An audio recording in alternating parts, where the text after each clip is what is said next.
Hello बच्चों, सलाम, नमस्ते, सत श्री अकाल। मैं हूं आपका बायो टीचर विजय सर। तो प्यारे बच्चों, इस चैप्टर हेरिडिटी एंड एवोल्यूशन के अंदर अपन लास्ट लेक्चर में पहुंच चुके हैं। तो इस लेक्चर के अंदर प्यारे बच्चों अपन इस चैप्टर को खत्म कर देंगे, एवोल्यूशन को डिस्कस करके उसके जो सारे टॉपिक्स है जिसमें ओरिजिन ऑफ लाइफ हो गया, डार्विन की थ्योरी हो गई, इन सबको अपन यहाँ पर कवर अप कर लेंगे। तो चलिए बिना कोई टाइम वेस्ट किए शुरू करते हैं। तो फॉसिल कैसे बनती है बच्चों, पहले मैंने आपको समझा दिया फॉसिल होती क्या है। जो भी रिमेन्स होते हैं प्लांट और एनिमल्स के जिनकी डेथ हो चुकी होती है कई सालों पहले, भाई वो रिमेन्स हड्डियों के फॉर्म में हो सकते हैं, वो रिमेन्स बालों के फॉर्म में हो सकता है, फिर वो रिमेन्स उनकी छाप भी हो सकती है। कुछ भी जो चीज़ बची हुई है, प्रिजर्व्ड है, वो सब क्या कहलाती है? फॉसिल कहलाती है। और इन्हीं फॉसिल की स्टडी करके अपन एवोल्यूशन का पता लगाते हैं। अब फॉसिल बनता कैसे बच्चों, इस चीज़ को ध्यान से समझना है। पहला है सेडिमेंट। किसी भी ऑर्गेनिज्म की डेथ हुई, वो प्लांट भी हो सकता है, एनिमल भी हो सकता है, वो दब जाएगा सेडिमेंट के। अब सेडिमेंट क्या होता है? वो मिट्टी हो गई या रेत हो गई जिसके जो दबता जाता है उसको सेडिमेंट बोलते हैं, जो नदी के आसपास देखने को मिलता है। उसके बाद उसकी जो बोन्स होती है वो पिघलती नहीं, बच जाए, उसके ऊपर लेयर जम गई तो उसका जो डिकम्पोजिशन है बोन्स का वो स्लो हो जाएगा, धीमा हो जाएगा, बोन्स जो होंगी वो सड़ने से बच जाएंगी। पहला हो गया sediment. An animal is buried by sediment such as volcanic ash or silt. Its bones are protected. की जो हड्डियां होंगी वो बच जाएंगी, किसकी वजह से? सेडिमेंट की वजह से। उसके ऊपर एक लेयर जम जाएगी, परत जम जाएगी, ताकि हड्डियां जो है वो बची रहें। अब क्या होगा? एक लेयर के ऊपर लेयर फिर जमा होती जाएगी और जो जानवर है, डेड एनिमल है, वो उसके जो दबता चला जाएगा। उसके बाद क्या होगा बच्चों? टेक्टोनिक प्लेट्स का मूवमेंट होगा। टेक्टोनिक प्लेट्स क्या होती हैं? बड़ी बड़ी रॉक्स होती है जो अर्थ के सरफेस को बनाते हैं, उन्हें टेक्टोनिक प्लेट्स बोला जाता है। तो जब टेक्टोनिक प्लेट्स का मूवमेंट होता है, यानी बड़ी बड़ी रॉक्स की स्लैब्स का मूवमेंट होता है, तो वो जो प्यारे बच्चों जो फॉसिल होती है वो धीरे धीरे ऊपर आने लग जाती है। It pushes towards the surface. उसके बाद जब इरोजन होता है, सॉइल इरोजन हुआ, किसकी वजह से? वाटर की वजह से हुआ, विंड की वजह से। जब सॉइल इरोजन होता है तो ऊपर की लेयर हटती जाती है और जो फॉसिल है वो अपन को दिखने लग जाता है या फिर और करीब हो जाता है सरफेस के। फिर जब ह्यूमंस डिग करते हैं ना, वो फॉसिल दिखाई पड़ता है। तो इस तरीके से बच्चों फॉसिल जो होता है वो बनता है। कैसे बनता है वापस से मैं आपको समझाता हूँ कि कोई भी प्लांट या एनिमल मरा तो वो दबने लग जाएगा सेडिमेंट के। सेडिमेंट क्या होता है? नदी किनारे आसपास जो भी रेत या मिट्टी होती है उसको सेडिमेंट बोलते हैं। तो सेडिमेंट की दबता जाएगा, उसकी हड्डियां खराब होने से बच जाएंगी। फिर फर्दर और लेयर बन जाएगी सेडिमेंट की, तो और कवर अप हो जाएगा। फिर क्या होगा? कुछ टाइम बाद टेक्टोनिक प्लेट्स का मूवमेंट होगा। टेक्टोनिक प्लेट्स होती क्या है बच्चों? रॉक्स के बड़े बड़े स्लैब्स होते हैं जो कि अर्थ सरफेस को बनाते हैं, जिनके मूवमेंट से क्या होगा? जो फॉसिल होगी सरफेस पे आने लगेगी धीरे धीरे। फिर सॉइल इरोजन होगा या फिर ह्यूमन डिगिंग होगी तो उसमें वो फॉसिल आपको देखने को मिलेगी और ऐसे फॉसिल का फॉर्मेशन बच्चों देखने को मिलता है। अब बच्चों फॉसिल का मतलब ध्यान रखना, फॉसिल का मतलब हड्डियां ही नहीं होता। फॉसिल का मतलब कुछ भी रिमेन होता है, चाहे वो छाप ही क्यों ना हो किसी भी ऑर्गेनिज्म की। तो इस बात का आपको ध्यान यहाँ पर रखना। आमतौर पर फॉसिल से अपन क्या समझते हैं कि भाई हड्डियां बची हुई होंगी, तो हड्डियों को नहीं, कुछ भी बच गया, कुछ भी अवशेष बच गए, चाहे उसकी छाप हो, हड्डी हो या कुछ और टिश्यू भी हो सकते हैं। वैसे आमतौर पर टिश्यू बचते नहीं है, लेकिन कई बार क्या बर्फ में ट्रैप हो जाते हैं और वो इतनी ज़बरदस्त ठंड होती है कि डिकम्पोजर वहाँ पर काम नहीं कर पाते, तो उन्हें कुछ टिश्यूज जो होते हैं वो बचे हुए रह जाते हैं, तो वो भी फॉसिल कहला सकते हैं। चलिए अब आगे बढ़ते हैं। फॉसिल्स कैसे मिलते हैं? जब अपन गड्ढा खोदते हैं, अर्थ में अपन खुदाई करते हैं, तो अपन को फॉसिल्स देखने को मिलता है। ऑब्वियस ही बात है, जब सेडिमेंट के नीचे दबे हुए होंगे तो खोद के ही निकाले जाएंगे, अपने आप तो चल के वापस आएंगे नहीं, जैसे मम्मी जाग जाती है मूवी के अंदर। ऐसा तो होने वाला नहीं है ना। अब एज कैसे पता लगाते हैं फॉसिल की? बड़ी इंटरेस्टिंग बात है कि जो सालों पहले मर गया उसकी एज कैसे निकाली जाए। तो एज कैलकुलेट की जाती है, वो एकदम बिल्कुल क्लोज होती है, एकदम एक्यूरेट तो नहीं बता सकते, इतने घंटे इतने दिन का ऐसा नहीं बता सकते, लेकिन अप्रॉक्सीमेटली उसकी जो एक्चुअल एज होती है उसके काफ़ी क्लोज हम लोग एज निकाल लेते हैं। दो तरीके हैं, पहला तो रिलेटिव मेथड, दूसरा है कार्बन डेटिंग मेथड। तो पहले रिलेटिव मेथड की प्यारे बच्चों अपन बात करते हैं। अब इसमें होता है क्या, डायग्राम देखिए। अब बहुत सिंपल सी बात है, जो फॉसिल सबसे गहराई में होगी वो सबसे पुरानी होगी और जब से ऊपर होगी वो नई बनी फॉसिल होगी। तो जो आपको फॉसिल सबसे नीचे गहराई में देखने को मिलेगी, जो सबसे गहरी होगी वो ओल्ड होगी, उसकी एज ओल्ड होगी कंपैरिजन में, और जो सबसे ऊपर होगी उसकी एज कम होगी इनके कंपैरिजन में। तो इसी को बोलते हैं रिलेटिव मेथड। देखिए, when we dig into the earth we find fossils at different depths. अलग अलग गहराइयों पर आपको बच्चों जो है फॉसिल देखने को मिलेगी। जो फॉसिल सरफेस के पास होगी, है ना, तो इट मीन्स वो क्या है, जवान है। जवान यानी मोर रिसेंट, अभी अभी बनी है। और जो डीपर लेयर में होगी वो पुरानी होगी, जो सबसे गहरी होगी वो सबसे पुरानी होगी। आ रही बच्चों बात समझ में? इसको बोलते हैं रिलेटिव मेथड। जो जितना गहराई में वो उतना पुराना।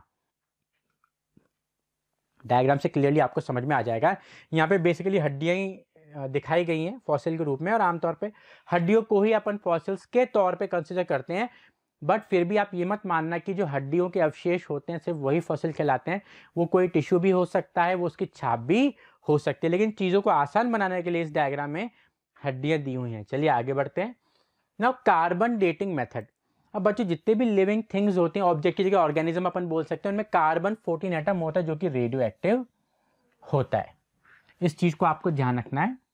देखिए लिविंग ऑर्गेनिज्म क्या होता है, ऑर्गेनिक होता है, और ऑर्गेनिक चीजों में हाइड्रोकार्बन्स देखने को मिलते हैं, और hydrocarbons are made up of carbon and hydrogen. तो यहाँ पर बच्चों आपको इस बात का ध्यान देना है कि जितने भी लिविंग ऑब्जेक्ट्स होते हैं उनमें कार्बन 14 एटम जो कि रेडियो एक्टिव होता है वो पाया जाता है, और धीरे धीरे समय के साथ साथ अपनी रेडियो एक्टिविटी को खोता चला जाता है। अब जब भी लिविंग ऑब्जेक्ट मरता है और फॉसिल बनता है तो उसकी कार्बन 14 जो रेडियो एक्टिविटी होती है वो धीरे धीरे धीरे करके कम होती जाती है। ग्रेजुअली होती है, सडनली होती है, धीरे करके होती है। तो जब भी कोई फॉसिल मिली तो अपन कार्बन डेटिंग मेथड से उसकी जो रेडियो एक्टिविटी उसको नापेंगे, और जितनी कम पाई जाएगी उसी के अनुसार उसकी एज को डिटरमाइन कर देंगे। जैसे प्रेजेंट जो सिनेरियो, प्रेजेंट जो ऑर्गेनिज्म, उनसे कंपेयर किया जाएगा कार्बन 14 के रेडियो एक्टिविटी एमिशन से, और जितनी कम होगी उतना ही वो पुराना देखने को मिलेगा। तो ये कार्बन डेटिंग मेथड यहाँ पर हो जाएगा। तो जो दो मेथड है, रिलेटिव मेथड और कार्बन डेटिंग मेथड, से एग्जैक्ट एज नहीं निकाल सकते आपकी, एग्जैक्ट कितना पुराना, किस घंटे, किस मिनट, किस सेकंड इसकी डेथ हुई होगी, लेकिन आप काफी क्लोज इसके पहुंच सकते हो। चलिए आगे बढ़ते हैं। Now there are various kinds of fossils. देखिए कई तरह के फॉसिल्स देखने को मिलते हैं। जो इंपॉर्टेंट फॉसिल हैं वो है ammonite, trilobite and dinosaur. Dinosaur को सब जानते हैं, लेकिन एमोनाइट और ट्राइलोबाइट का नाम बच्चों ने कम ही सुना है क्योंकि बच्चे पढ़ाई करते नहीं। चिंटू बेटा तू तो पढ़ता है ना? हाँ सर मैं पढ़ता हूँ। तो चिंटू बेटा बता तीन कौन से इंपॉर्टेंट फॉसिल हैं? सर एमोनाइट, ट्राइलोबाइट और डायनासोर। तो एमोनाइट, मेरे साथ बोलिए ट्राइलोबाइट, डायनासोर। बोलिए बच्चों, आवाज नहीं आ रही है आपकी यहाँ तक? एमोनाइट, ट्राइलोबाइट और डायनासोर, ये तीन महत्वपूर्ण फॉसिल देखने को मिले। वन लाइनर ज्यादा नहीं। एमोनाइट देखिए आप कुछ इस तरीके का दिखाई पड़ता था, मॉलस्क का ये, ठीक है, समुद्र में पाया जाता था। इसकी फ्लैट कॉइल्ड स्पाइरल शेल था, फ्लैट कॉइल और स्पाइरल। ये देखिए कॉइलिंग देखने, ऐसे गोल गोल ऐसे छल्ले देखने को मिले, इसको बोलते हैं अपन कॉइलिंग। तो फ्लैट कॉइल और स्पाइरल, ये स्पाइरल ले रहा है पूरा, स्पाइरल ऐसा इसका शेल था। और देखिए अंदर ये मॉलस्क, जो डरावना सा लग रहा है।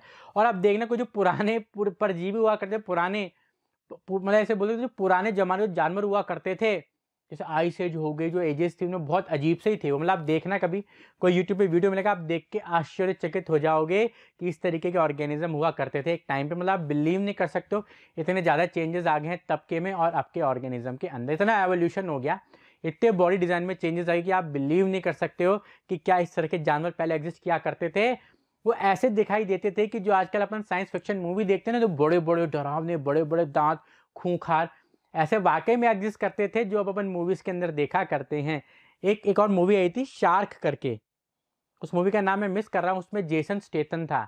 एक बॉलीवुड हॉलीवुड का एक्टर है जेसन स्टेथन, वो गंजा सा, जो ट्रांसपोर्टर मूवी के अंदर एक गंजा सा हीरो है ट्रांसपोर्टर मूवी के अंदर, जो भी फास्ट एंड फ्यूरियस के अंदर भी आया था। फास्ट एंड फ्यूरियस में रॉक के अगेंस्ट था वो गंजा था जेसन स्टेथन, ट्रांसपोर्टर मूवी का हीरो। उसी की एक मूवी आई थी, उसमें शार्क होती है। तो शार्क की बहुत पुरानी प्रजाति होती है जो विलुप्त हो चुकी होती है, वो जाने कहाँ से निकल के आ जाते हैं और फिर वो हमला करते हैं सबके ऊपर। तो मूवी का अगर मुझे कभी नाम याद आएगा तो मैं आने वाले लेक्चर्स में आपको बताऊंगा। लेकिन हाँ बहुत इंटरेस्टिंग मूवी है, और उससे आप अंदेशा लगा सकते हो कि वो इतने डरावने हुआ करते थे, सारे नहीं, कि उसके ऊपर मूवियाँ जो है वो बनाई जाती है, देख के पता पड़ रहा है। तो जो एमोनाइट था ये एक मॉलस्क था, इसका स्पाइरल कॉइल शेल है, और ये 180 मिलियन ईयर्स पुराना है। 1 मिलियन का मतलब होता है 10⁶। ये बच्चों आपको बात ध्यान रखनी है। तो बच्चों डायनासोर के बारे में किसने नहीं सुना? आजकल बच्चों ने डायनासोर के इतनी मूवियाँ देख ली, इसमें सबसे फेमस है जुरासिक पार्क। तो डायनासोर से हर एक बच्चा, हर एक इंसान वाकिफ है।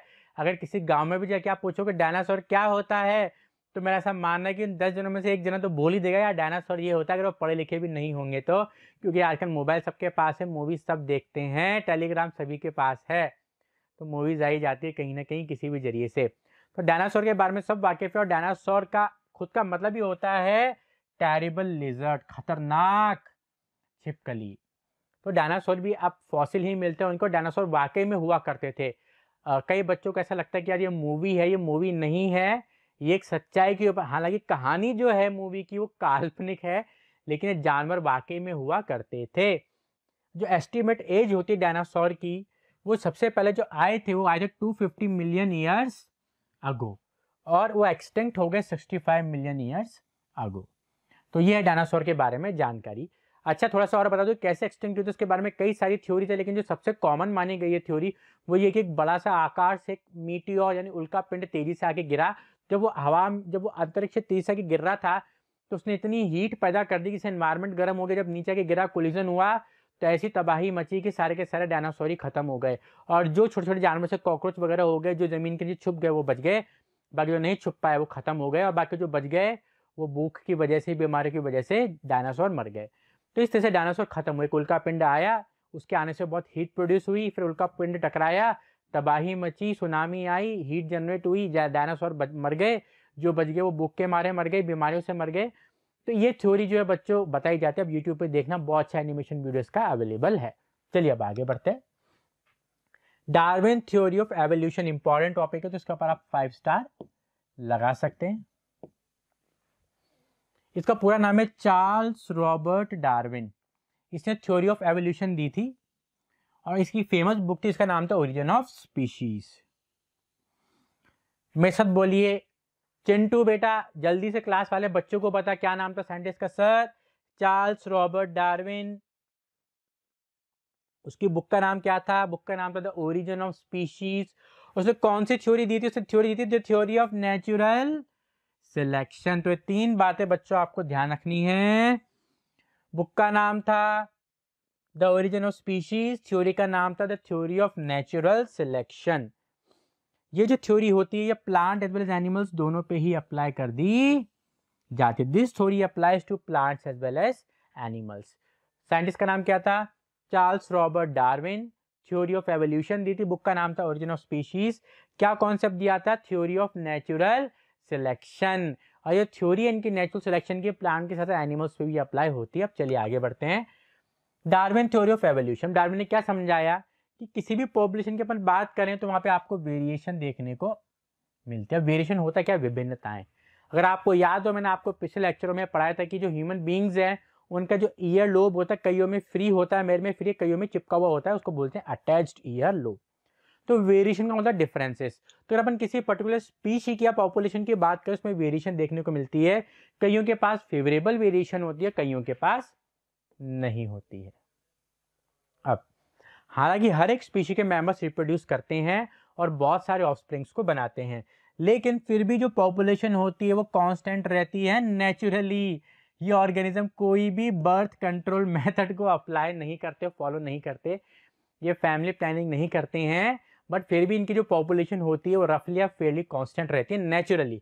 ऐसा क्यों? क्योंकि इनके बीच में स्ट्रगल होता है, कॉम्पिटिशन होता है फूड के लिए, स्पेस के लिए और मेटिंग के, मेट यानी पार्टनर के लिए। भाई गर्लफ्रेंड्स के लिए लड़ाइयाँ करते हैं आपस में। जो स्ट्रगल है सर्वाइवल का वो अनफिट इंडिविजुअल्स को खत्म कर देता है। भाई जो कमजोर था, फिट नहीं था, वो एलिमिनेट हो गए, और जो बच गए उन्हें बोलते हैं फिट इंडिविजुअल, क्योंकि उनके पास फेवरेबल वेरिएशन थी। क्योंकि उनके पास फेवरेबल वेरिएशन थी वो सर्वाइव कर पाए, नेचर ने उन्हें सेलेक्ट किया, इसी को बोलते हैं नेचुरल सिलेक्शन। समझिए इसको, बहुत सिंपल सी बात है। एग्जाम्पल से मैं आपको समझाता हूँ। भाई एक गधों की पॉपुलेशन है, एग्जाम्पल के तौर पे लीजिए गधों की पॉपुलेशन है। अब ऐसा अज्यूम करो कि घास पूरी खत्म हो गई और एक पेड़ जो लंबा है उसके ऊपर एक पत्ती है, तो जो गधा जो लंबा होगा यानी उसके पास फेवरेबल वेरिएशन है, वो लंबी गर्दन की मदद से उन पत्तियों को खा जाएगा, सर्वाइव कर जाएगा। लेकिन जो छोटे गधे हैं वो नहीं खा पाएंगे, वो उनकी डेथ हो जाएगी, भूख से वो मर जाएंगे। एग्जाम्पल के तौर पर समझा रहा हूँ। तो जो लंबाई थी उस डोंकी के पास वो फेवरेबल साबित हुई। इट मीन्स नेचर ने उस वेरिएशन को सेलेक्ट करा, उस ऑर्गेनिज्म को सिलेक्ट करा सर्वाइव करने से, बोलते हैं नेचुरल सिलेक्शन। क्योंकि उस डोंकी के पास फेवरेबल वेरिएशन थी हाइट की, जिसने उसे बचाया भूख से मरने से, तो ये क्या हो गया, फेवरेबल वेरिएशन हो गया। और क्योंकि नेचर ने सेलेक्ट किया यार, भाई नेचर ने उसको सेलेक्ट किया, भाई तेरी लंबी गर्दन तू खा पा रहा है, तू सर्वाइव करने के काबिल है, इसको बोलेंगे थ्योरी ऑफ नेचुरल सिलेक्शन या फिर सर्वाइवल ऑफ द फिटेस्ट, क्योंकि वो फिट था। Fit in terms of length, हो सकता है लेंथ इस केस के अंदर जो लंबाई है वो फेवरेबल हो सकता है कोई ऐसा केस है इसमें जो लंबाई वो अनफेवरेबल हो जाए, तो लंबाई वाला जो फेवरेबल वेरिएशन है वो अनफेवरेबल हो जाए, ऐसा भी हो सकता है। तो ये सिचुएशन टू सिचुएशन वेरी करता है और सिचुएशन पे निर्भर करता है कि जो वेरिएशन है वो फेवरेबल है या अनफेवरेबल है। तो यहाँ पर इस गधे की किस्मत वाली बात थी कि जो लंबाई का जो वेरिएशन है वो फेवरेबल हो गया और सर्वाइवल ऑफ द फिटेस्ट की कैटेगरी में वो फर्स्ट आ गया। तो डिपेंड करता है। तो बेसिक कॉन्सेप्ट प्यारे बच्चों आपको समझ में आ गया होगा जो मैं यहाँ पर समझाना चाह रहा हूँ। चलिए आगे बढ़ते हैं। जिन इंडिविजुअल के पास फेवरेबल वेरिएशन होती है वो इन वेरिएशन को आगे पास ऑन करेंगे जनरेशन से जनरेशन, और ये वेरिएशन इकट्ठी होकर एक नई स्पीशी को जन्म देगी और इसी को बोलते हैं अपन speciation. The formation of new species is known as speciation. लिख देता हूं मैं यहाँ पे, formation of new species is known as variation। ठीक है बच्चों।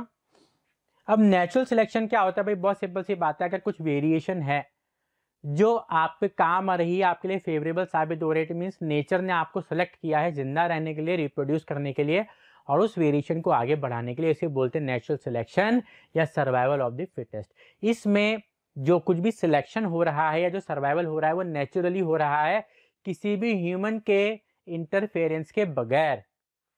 सो it is a process of evolution of a species whereby characteristic which help individual organism to survive and reproduce. Reproduce जरूरी है, ये तो रिप्रोड्यूस नहीं करेगा तो वेरिएशन आगे पास ऑन नहीं होगी।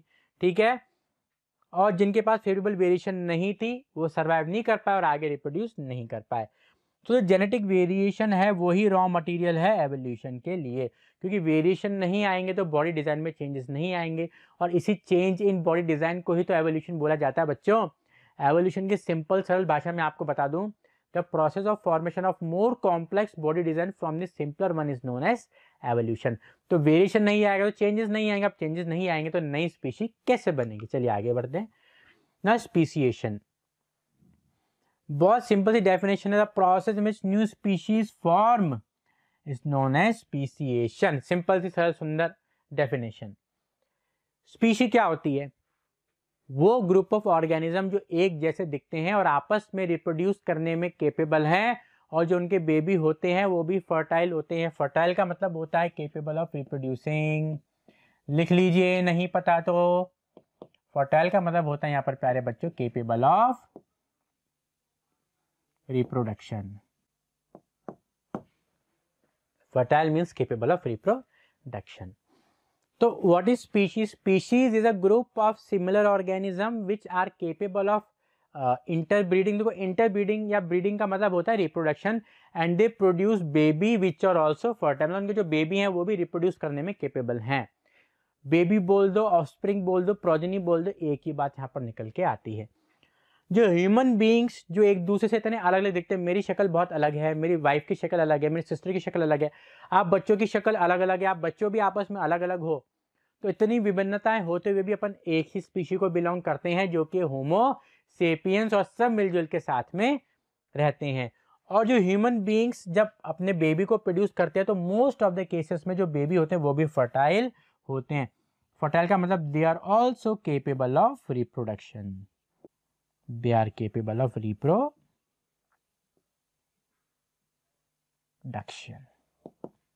Now moving forward, how new species are formed from the existing species of various population। अब बच्चे सोच रहे होंगे यार सर ने बोल दिया कि नई स्पीशी बन जाती है एग्जिस्टिंग स्पीशी से मिलियंस ऑफ ईयर्स बाद, और धीरे धीरे चेंजेस आते हैं, वो चेंजेस इकट्ठे होते हैं और इतने चेंजेस आ जाते हैं कि वो एक नई स्पीशी अपने आप में बन जाती है। उसको बनने में बहुत सदियां लग जाती हैं, सर ने बोल दिया। लेकिन बनती कैसे, विजय सर ने ये नहीं बताया।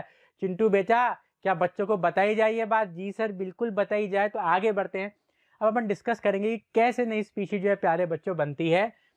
तो बेसिकली सिलेबस में अपने 3 बताए गए हैं पॉइंट्स। पहला है ज्योग्राफिकल आइसोलेशन, दूसरा है जेनेटिक वेरिएशन, थर्ड है variation cause in individual due to natural selection. तो इस टॉपिक को आप विराट कोहली टॉपिक लगा दीजिए, लिख दीजिए वी के टॉपिक। तो अपने विराट कोहली टॉपिक।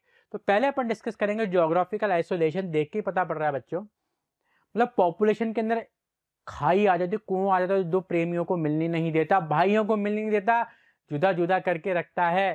तो इसमें क्या होता है, बेसिकली जो पॉपुलेशन होती है उसमें बैरियर आ जाते हैं, रुकावटें आ जाती हैं, जैसे पहाड़ियां आ गई, नदियां आ गई, समुंदर आ गए। इससे क्या होता है, इन पॉपुलेशन के बीच में जीन का फ्लो नहीं हो पाता है। जीन फ्लो नहीं होने का मतलब है आपस में सेक्सुअली रिप्रोड्यूस नहीं कर पा रहे। जब सेक्सुअली रिप्रोड्यूस नहीं कर पाएंगे तो धीरे धीरे करके ये अपने इन्वायरमेंट के अकॉर्डिंग अपने आप को अडेप्ट करते जाएंगे, चेंजेस लाते जाएंगे, और ये सब आपस में एक अलग ही रूप ले लेंगे। देखिए स्नेल गिवन है, अब बीच में ये खाई सी आ गई, तो ये वाला स्नेल की पॉपुलेशन, इस स्नेल की देखिए कितना प्यारा डायग्राम है। देखिए ये पर्टिकुलर एक गुच्छा जा रहा है, ये ग्रुप जा रहा है, ये एक सिंगल पॉपुलेशन है ना।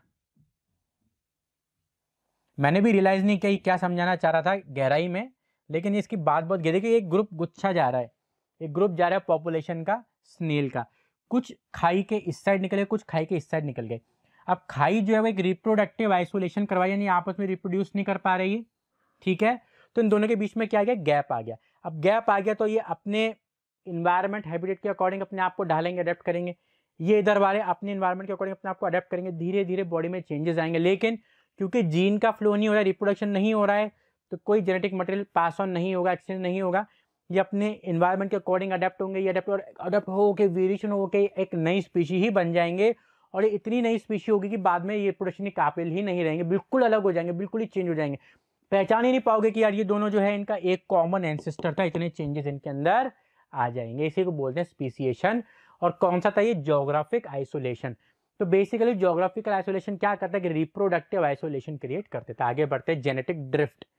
यार जेनेटिक ड्रिफ्ट नाम आते हैं बच्चों, मुझे टोक्यो ड्रिफ्ट मूवी याद आती है, और फास्ट एंड फ्यूरियस जो मूवी सीरीज है ना, उसकी टोक्यो ड्रिफ्ट मूवी मेरी आज तक की one of the most favourite है। उसमें जो कारों को ऐसे ड्रिफ्ट करवाता है, वो एक सीन आपको याद होगा बच्चों, जिसमें एक बिल्डिंग के अंदर वो लोग है ना ड्रिफ्टिंग कॉम्पिटिशन लगा, उसमें बिल्डिंग के अंदर कैसे वो ड्रिफ्ट कराते हुए कार को लेके जाते हैं, वो सीन आज तक मेरे दिमाग में जो है जहन में रहता है। तो बेसिकली क्या होता है जेनेटिक ड्रिफ्ट के अंदर, इसमें क्या होता है, जीन फ्रीक्वेंसी चेंज हो जाती है बाय लक। किस्मत का खेल है पूरा पूरा। समझाता हूं, कहना का मतलब है क्या, बाय लक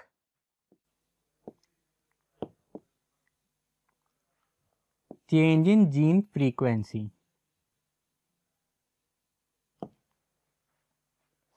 अब देखिए इसमें कुछ दो तरह के बीटल्स हैं, कुछ ब्राउन कलर के हैं, कुछ ग्रीन कलर के हैं।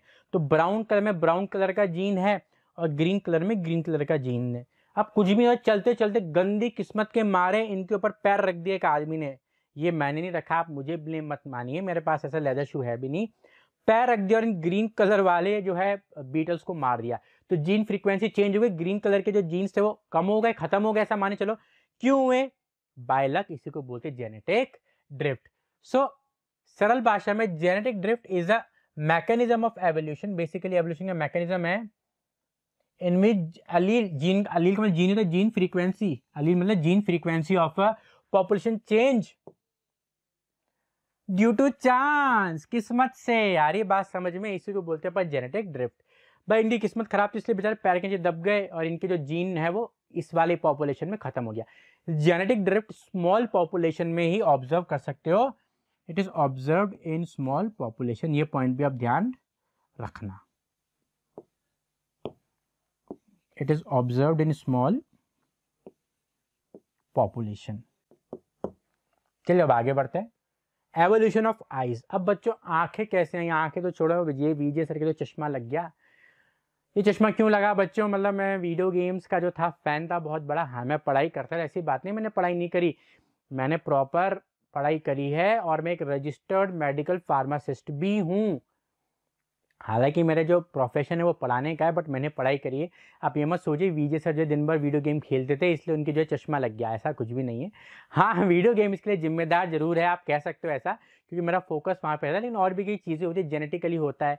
मेरा न्यूट्रिशन था उस टाइम इतना अच्छा नहीं हुआ करता था, मैं ध्यान नहीं देता यार, छोटे होते हैं ध्यान नहीं रहता क्या चीज़ अच्छी है। जो अब अवेयरनेस आई है, पहले इतनी अवेयरनेस नहीं थी, तो जो समझ में आता था वो खाते थे, मैगी चाउमीन ये सब ज़्यादा मैं खाता था। तो मेरे ख्याल से कुछ विटामिन मिनरल की डेफिशिएंसी से मुझे जो है डिसऑर्डर हो गया, जिसमें चश्मा मेरा लग गया। लेकिन अब मुझे दोष मत दो, आप में से ऑलमोस्ट कई सारे बच्चों के चश्मा लगा हुआ जो मुझसे बहुत छोटे हैं, है ना। तो यहाँ पे चलो आंखों की बात अपन करते हैं। तो सबसे ये जो है बच्चों फ्लैट वर्म है, इसको प्लेनेरिया भी अपन बोलते हैं।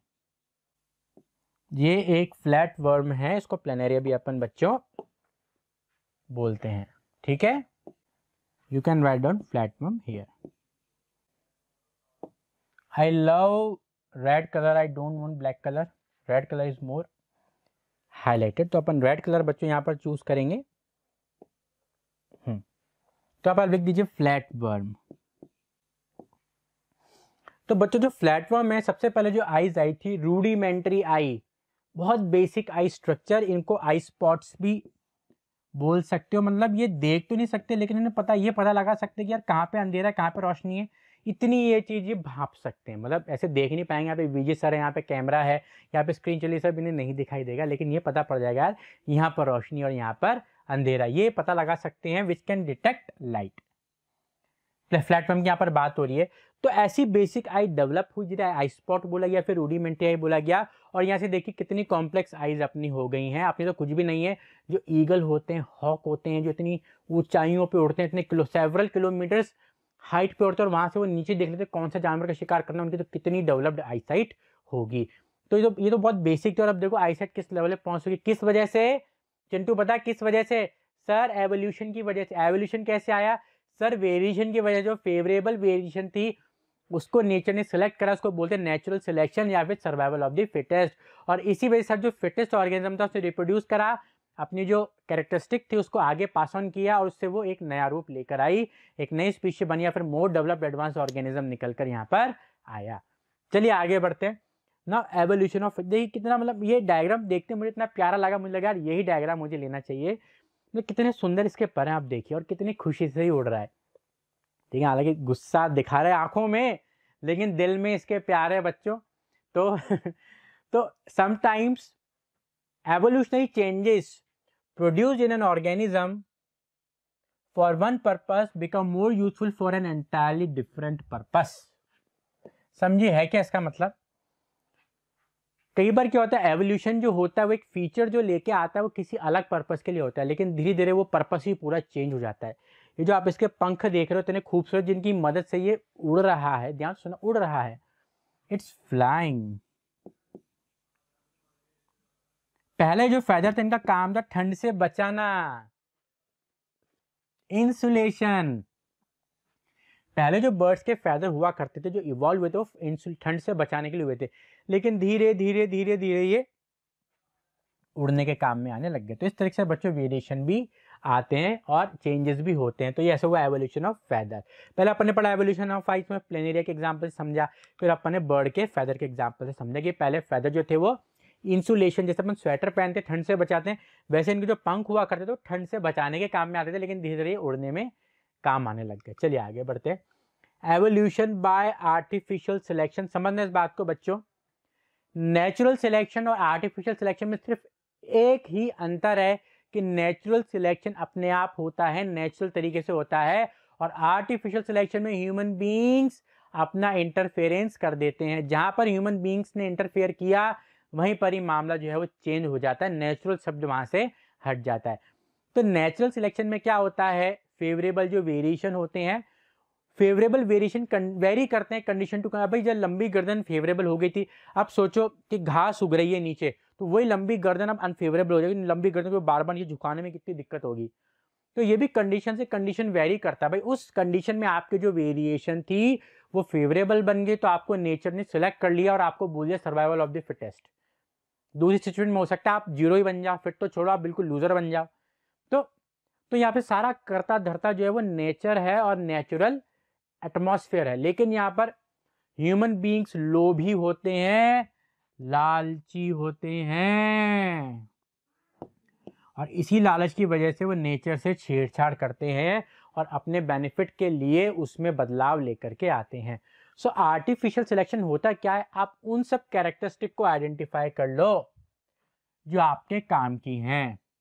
Identification of desirable traits, traits character एक ही बात है, चाहे वो प्लांट है या फिर एनिमल हो, और कुछ ऐसे काम करो कि आप उन ट्रेड्स को एनहांस कर दो और आगे पास ऑन कर दो, उसको बोलते हैं आर्टिफिशियल सिलेक्शन। बहुत अच्छा एग्जांपल है वाइल्ड कैबेज जो कि एंसेस्टर, मैं समझाऊंगा आपको बच्चों। या इसको ऐसे समझिए, अपन आजकल डॉग ब्रीड्स देखते हैं, पहले इतनी डॉग की ब्रीड्स यानी वैरायटी नहीं होती। देखो डॉग ब्रीड का मतलब होता है क्या है, पहले जब बहुत पहले बात को, जो आप इतने नए नए प्रकार के कुत्तों की वैरायटी देख रहे हो वो नहीं हुआ करती थी। पहले बिल्कुल सिंपल कुत्ते हुआ जाते, जंगली कुत्ते या फिर देसी कुत्ते। अब जितनी वैरायटी आ गई है तरह तरह की, मतलब डॉग की ब्रीड में भी अलग अलग वैरायटी देखने को मिल गई। क्यों? ये ब्रीडिंग का ही नतीजा है। जो ब्रीडर्स होते हैं उन्होंने देखा यार इसके ऊपर पीले फर, एक कुत्ता है उसके ऊपर काला फर है, उन्होंने बोला यार इस कुत्ते के ऊपर काला फर है, एक के ऊपर व्हाइट फर है, तो उसने बोला यार व्हाइट फर वाले कुत्ते की डिमांड ज़्यादा है, तो उन्होंने कुछ ऐसी ब्रीडिंग कराई, ऐसी रिप्रोडक्शन प्रैक्टिस करवाई कि इससे जो आने वाली जनरेशन है वो व्हाइट फर की होने लगी। अरे यार लंबी नाक वाले कुत्ते ज़्यादा पसंद किए जाते हैं। तो इस तरीके से अलग अलग कुत्तों के बीच में रिप्रोड्यूस करवाया ताकि जो बेबी निकल के आए उस पर निकल के उसमें वो प्रॉपर्टी हो जो ह्यूमन को पसंद आ रही। गलत बात है ना बच्चों, आप समझिए इस बात को। जब दो अलग अलग वैरायटी है तो आपस में रिप्रोड्यूस वैसे भी वो प्रेफर नहीं करते, ठीक है, वो अपने ही ग्रुप में रिप्रोड्यूस करना प्रेफर करते हैं। लेकिन जो ह्यूमन बींग्स हैं, ब्रीडर्स हैं, देखो लीगल इलीगल अलग अलग बातें, लेकिन कई लोग क्या करते हैं, मेल प्रैक्टिस करते हैं भाई, अलग अलग वैरायटी के बीच में रिप्रोडक्शन करवाते ताकि कोई ऐसा बेबी निकले जिसमें वो सारी प्रॉपर्टी हो जो ह्यूमन चाहते हैं। लेकिन उनके साथ तो गलती हो रहा है ना प्यारे बच्चों, हो सकता है। और इस प्रैक्टिस के दौरान उन कई कुत्तों में बीमारियां भी आ जाती हैं जिनके चलते वो जल्दी मर जाते हैं। तो ये चीज़ गलत है, इसी को बोलते हैं आर्टिफिशियल सिलेक्शन। हालांकि कई जगह सही भी है, कई जगह गलत भी। हर चीज़ के देखो दो पहलू होते हैं, हर सिक्के के यहाँ पे भी दो पहलू हैं, तो अपन यहाँ पे डिस्कस करते हैं पॉजिटिव के साइड। तो इसमें कैबेज का एग्जाम्पल है। सबसे पहले जंगली पत्ता गोभी आया करती थी, वाइल्ड कैबेज इस तरह की कुछ दिखाई पड़ती थी। अब जो आप खा रहे हो पत्ता गोभी, ब्रोकली जो कि बेस्ट प्राइस में मिलती है, ब्रोकली मैंने खा रखी है, बिल्कुल ही वाहियात सड़ी होती है। हेल्थ की बात नहीं ना, टेस्ट वाइज अगर आपने खाई हो तो आप जिन बच्चों ने खाई है इसकी सब्जी वो मुझसे पूरे तरीके से एग्री करेंगे कि इनका टेस्ट बहुत ही सड़ा सा आता है। मतलब मैं शौक से लाया, मैं बेस्ट प्राइस गया, बेस्ट प्राइस में आप जाओ वहाँ पे एक फ्रीज चैम्बर होता है, सीधा सीधा जाओ वहाँ पे फ्रोजन चैम्बर आता है बिल्कुल डेयरी प्रोडक्ट के पास में। वहाँ पे खुले से रंग बिरंगी सब्जियाँ, मन करता है सारी की सारी ले लें, लेकिन जेब देख के लगता नहीं है जो लिमिट है उतनी ही अपन लेंगे। वहाँ पे ब्रोकली भी होती है, तो ब्रोकली लेके आया, मम्मी ने मना किया बट फिर भी मैं जिद मचा के लेके आया। जब उसकी सब्जी बनी तो ये मानो कि एक निवाला भी मुंह में नहीं जा पाया। ठीक है, तो मैंने पत्ता गोभी खा रखी है, ब्रोकली भी खा रखी है, फूल गोभी सभी ने खाई है, कोलराबी भी खा रखी, काले नहीं खाई मैंने। केल केल बोला, केल काले बोला, ये मैंने नहीं खाई। बाकी कैबेज खा रखी है, ब्रोकली खा रखी है, कॉलीफ्लावर, कोलराबी, ये सीजनल आती है और बहुत टेस्टी होती है। इसको ना ऐसे सलाद के रूप में खाते हैं मम्मी, इसको गांठ गोभी भी बोलते हैं हिंदी में। अगर मैं सही समझ रहा हूँ इसको देख के, इसको हिंदी में गांठ गोभी बोला जाता है। मतलब बहुत सैलड के रूप में आप काटो, मस्त, अंदर से हरी हरी होती है, अरे व्हाइट कलर की होती है अंदर से हल्की सी, और बहुत जबरदस्त टेस्ट आता है, मतलब मज़ा सा आएगा और यूनिक डिफरेंट होगी। खीरे जैसा टेस्ट आएगा, हल्का सा अलग होगा लेकिन बढ़िया होती है, टेस्टी होती है। इसकी तो बात ही मत करो। तो टॉपिक पे आते हैं अपन। तो पहले जो हुआ करती थी वो जंगली पत्ता गोभी, वाइल्ड कैबेज हुआ करती थी, इस तरीके से दिखाई पड़ती है। फिर ह्यूमन बीइंग ने अपने अपने अनुसार इसमें बदलाव करके ये नई प्रजातियां पैदा कर दी। जो पत्ता गोभी थी उसमें जिनको पत्तियों के बीच में कम डिस्टेंस चाहिए था, कैबेज निकल के आ गई। अरेस्टेड फ्लावर डेवलपमेंट चाहिए तो ब्रोकली निकल के आ गई, कॉलीफ्लावर, कोहलराबी, काले। तो ये सब क्या करा, हर एक फार्मर ने या फिर हर एक इंडिविजुअल ने अपने अपने रिक्वायरमेंट के अनुसार रिक्वायर्ड कैरेक्टरिस्टिक के ऊपर फोकस किया और एक नई नई वैरायटी को डेवलप कर दिया। ये कैसे डेवलप करी इसके ऊपर अपन डिस्कस नहीं करेंगे, बट ये मान के लो कि इसके रिक्वायरमेंट के रिकॉर्डिंग अपने पर्सनल रिक्वायरमेंट या पब्लिक डिमांड को देखते उसने चेंजेस करे और ये नई नई वैरायटी उसने प्रोड्यूस कर दी। इसको बोलते हैं आर्टिफिशियल सिलेक्शन। यहाँ पे नेचर का कोई रोल नहीं है, अगर नेचर का रोल होता तो ये चीज़ें अपन को नेचुरली मिलती है, बट नेचुरली वाइल्ड कैबेज ही मिलती है। इट मीन्स ये चीज़ें कब देखने को मिली, क्योंकि ह्यूमंस ने इसमें इंटरफेयर करा और अपनी रिक्वायरमेंट के अकॉर्डिंग इसको मॉडिफाई करा। तो ये है नेचुरल सिलेक्शन। क्लियर है बच्चों ये बात? अगर अपन को पता नहीं होता तो अपन ऐसा बोल ही नहीं सकते थे कि यार ये सारे जो हैं इनका एक कॉमन एंसेस्टर है, ये वाइल्ड कैबेज इनका एंसेस्टर है, ऐसा कोई भी नहीं बोल सकता था। चलो ये बात तो समझ में आ रही है भाई। अगर मैं इसको देखूं केल को, तो केल और वाइल्ड कैबेज ठीक है, पत्तों पत्तों वाली तो मैं बोल सकता हूँ। एक बार तो मैं इसको भी बोल सकता हूँ गांठ गोभी भी से, लेकिन ये देखो फूल गोभी, पत्ता गोभी, ब्रोकली, इनका तो कहीं दूर दूर तक शक्ल ही नहीं मिल रही है। तो क्योंकि अपन ने देख रखा है, ह्यूमन बींग्स ने कर रखा है, इसलिए अपन बोल रहे हैं भैया ये एंसेस्टर था। और ये सारी वैरायटी है, और सब नेचुरली नहीं की गई हैं, ये सब आर्टिफिशियल सिलेक्शन है। समझ पा रहे हो बात को?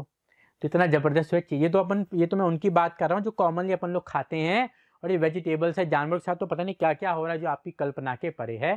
जो चीज़ें पता नहीं पड़ रही हैं, इलीगल चल रही हैं, वो तो अपन को पता ही नहीं है बच्चों।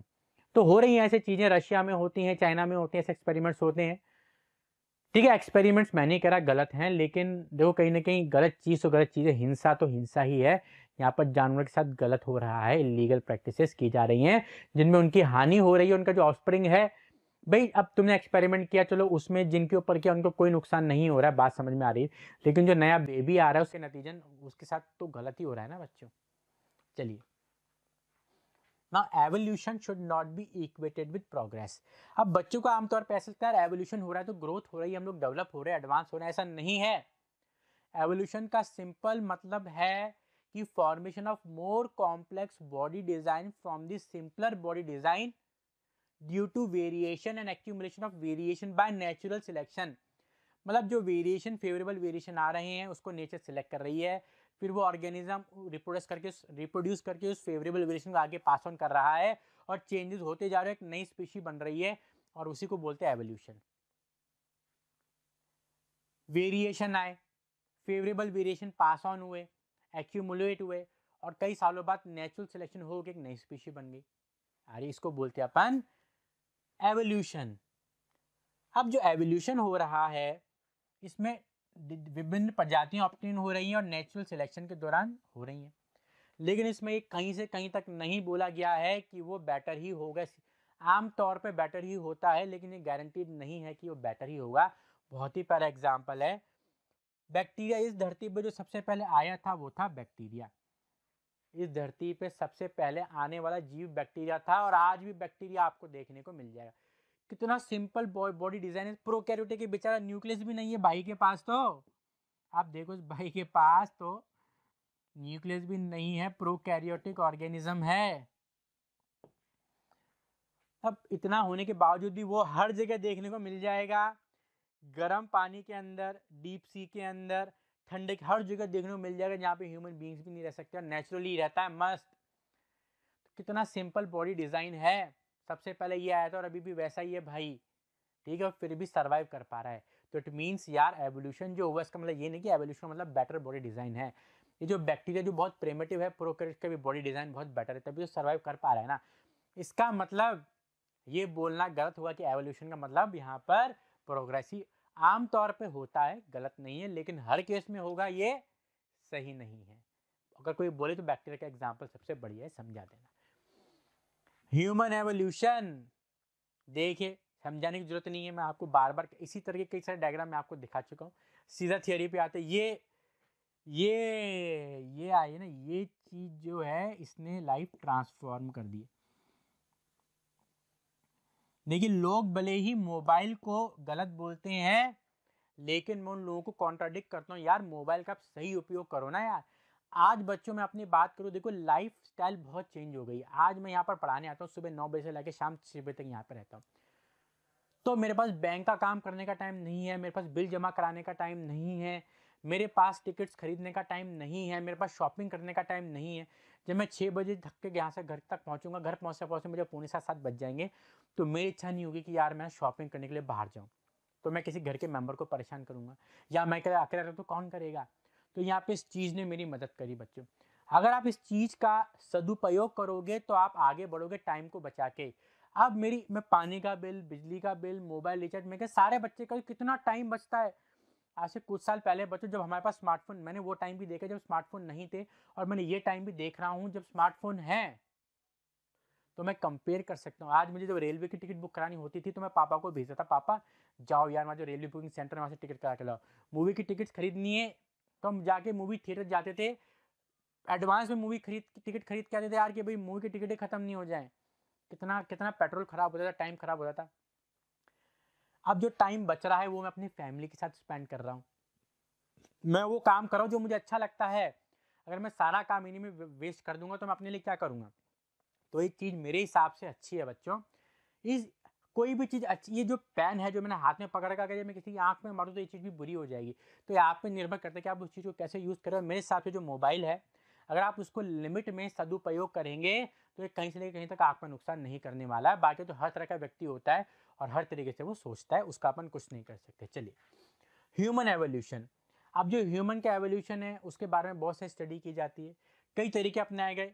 भाई एक्सकेवेटिंग की गई, यानी ऐसे सुरंगें खोदी गई जिनमें अपन को पुरानी पुरानी जो है मूर्तियाँ मिली, बर्तन मिले। ठीक है, कार्बन डेटिंग अपन डिस्कस कर चुके हैं, फॉसिल फॉसिल के जरिए और डीएनए सीक्वेंस के जरिए। तो कई सारे तरीके बच्चों यहाँ पर अपनाए गए ह्यूमन के एवोल्यूशन की स्टडी करने। जानना जानना चाहते थे यार, भाई अपन ने फॉसिल्स देखी, पता पड़ा यार जो बर्ड्स हैं वो रेप्टाइल से इवॉल्व हुए, कैसे डायनासोर। लेकिन ह्यूमंस के बारे में यार, ह्यूमंस अपन खुद अपन कैसे इवॉल्व हुए वो तो सबसे पहले जानेंगे ना यार। आदमी पहले अपने बारे में सोचता है, बाद में दूसरों के बारे में। तो जितने भी ह्यूमन बींग्स है, चाहे वो वाइट हो, ब्लैक हो, येलो हो, ब्राउन हो। देखो मैं आपको बता दूं, वाइट यूज़ किया जाता है आमतौर पे अमेरिकन और यूरोपियंस के लिए। मैं ऐसे कोई रंग भेद नहीं कर रहा हूँ, मैं आपको जानकारी के लिए बता रहा हूँ।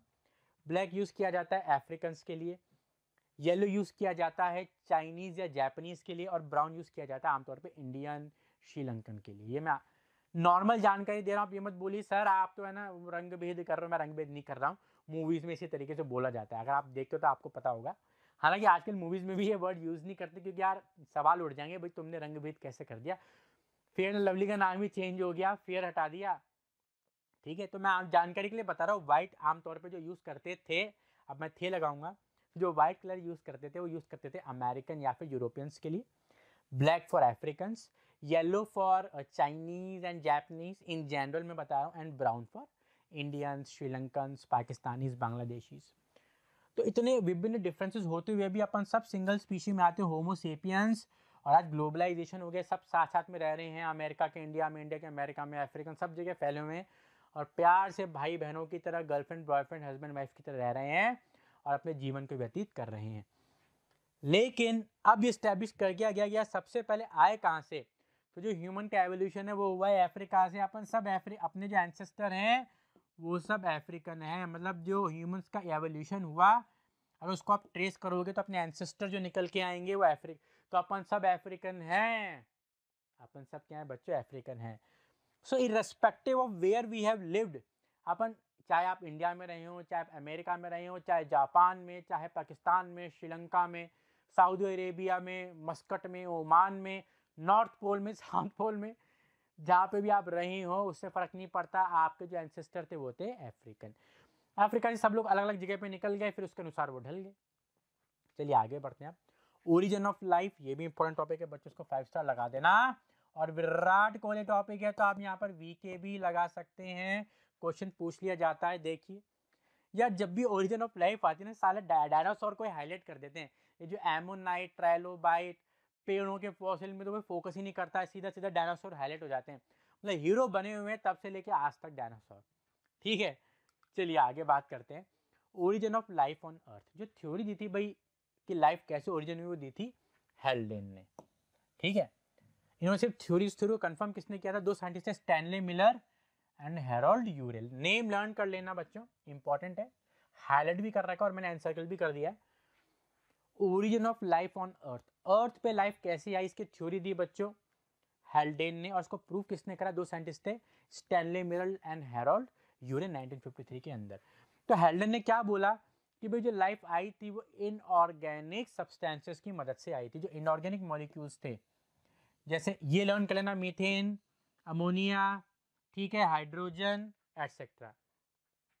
मीथेन, अमोनिया, वाटर, हाइड्रोजन, ये बेसिक इनऑर्गेनिक मॉलिक्यूल्स प्रेजेंट थे उस टाइम पे जब अर्थ फॉर्म हुई थी, और इन्हीं के जरिए जो है ऑर्गेनिक चीज़ें बनी। उसने क्या बोला कि कंडीशन कुछ इस प्रकार थी जिसमें बहुत सारी बिजलियाँ चमक रही थी। तो उससे क्या हुआ, बेसिकली जो सिंपल इनऑर्गेनिक मॉलिक्यूल जैसे वाटर, जैसे कार्बन जैसे हाइड्रोजन, अमोनिया, मीथेन, ये क्या हुआ, कुछ इन्वायरमेंट कंडीशन की वजह से ये एक कॉम्प्लेक्स ऑर्गेनिक मॉलिक्यूल में कन्वर्ट हो गए, जो कि नेसेसरी था लाइफ के लिए। यानी life comes inorganic first and organic later on. यानी जो इनऑर्गेनिक मॉलिक्यूल थे हाइड्रोजन वगैरह, मीथेन, अमोनिया, इनके जरिए क्या हुआ, एक ऑर्गेनिक मॉलिक्यूल्स देखने को मिले। बहुत सिंपल, कैसे बने, अर्थ में कुछ ऐसे चेंजेस, जैसे बिजलियाँ खूब चमकती थी, टेम्परेचर बहुत हाई था, तो इस कंडीशन के चलते वो जो इनऑर्गेनिक मॉलिक्यूल्स उसमें चेंजेस आए और आपस में रिएक्ट कर कर आके उन्होंने ऑर्गेनिक मॉलिक्यूल्स बना लिए। फिर ग्रेजुअली जो ऑर्गेनिक मॉलिक्यूल्स से इन्होंने आपस में कंबाइन किया और लाइफ को जो है इसने पैदा कर दिया। तो जो लाइफ आई इस अर्थ पे वो इनऑर्गेनिक के थ्रू आई। देखिए अपन इतने लकी हैं कि उस टाइम अर्थ की जो कंडीशन थी वो बिजलियों का चमकना और हाई टेम्परेचर होना, जिसकी वजह से हाइड्रोजन मीथेन वगैरह ने आपस में रिएक्ट किया, ऑर्गेनिक मॉलिक्यूल्स बने और ऑर्गेनिक मॉलिक्यूल्स ने आपस में कंबाइन करके एक लाइफ को जन्म दे दिया। तो मैं भगवान का शुक्र करता हूँ उन बिजलियों के लिए जिसके लिए मैं आज यहाँ पर अवेलेबल हूँ आप सभी को पढ़ाने के लिए, वरना ना आज ना ये कैमरा होता, ना मैं होता, ना आप लोग होते। ठीक है। ना experiment conducted by Stanley Miller and Harold Urey. बहुत सिंपल सी बात है। एक्सपेरिमेंट क्या करा इन्होंने, लाइन बाय लाइन में आपको बताऊं। इन स्टैनले मिलर और हैरोल्ड यूरे, नाम भी नहीं भूले जाते हैं, स्टैनले मिलर और हैरोल्ड यूरे, इनको इस बात का अंदाजा था यार अर्थ पे जो जब अर्थ बनी तो उसमें ऐसी कंडीशन थी कि यार जो इनऑर्गेनिक सब्सटेंसेस थे वो अमीनो एसिड बनाने में कैपेबल थे। तो इन्होंने मीथेन, वाटर, हाइड्रोजन और अमोनिया इसका यूज़ करा। इन्होंने क्या करा, एक सेटअप बनाया, कुछ इस तरह का सेटअप था जिसमें कुछ ट्यूब्स थी और कुछ फ्लास्क थे। अब इसमें इसने क्या करा, सब जैसे मीथेन, अमोनिया, हाइड्रोजन, वाटर को डाल दिया इसके अंदर, एक फ्लास्क में पानी भर दिया और एक फ्लास्क में इसने इलेक्ट्रिक स्पार्क लगा दिए। देखिए, they were of the idea that early earth atmosphere was able to produce amino acid from the inorganic matter such as methane, water, hydrogen, ammonia। In chemical को इन स्टेरल ट्यूब में pack कर दिया और दो flask यहाँ पर available है, पहला फ्लास्क है ये, दूसरा फ्लास्क है ये। ठीक है। अब बच्चों, एक फ्लास्क में उन्होंने पानी भर रखा था और दूसरे फ्लास्क में उन्होंने इलेक्ट्रोड्स लगा रखी थी। ये इलेक्ट्रोड्स क्या करती थी, बिजली पैदा करती थी, इलेक्ट्रिक स्पार्क पैदा करती थी। अब क्या करा, इसको गर्म करा, इस पानी को गर्म करा, वही वाटर वेपर बन के इन केमिकल के अंदर मिक्स हो जाएगा।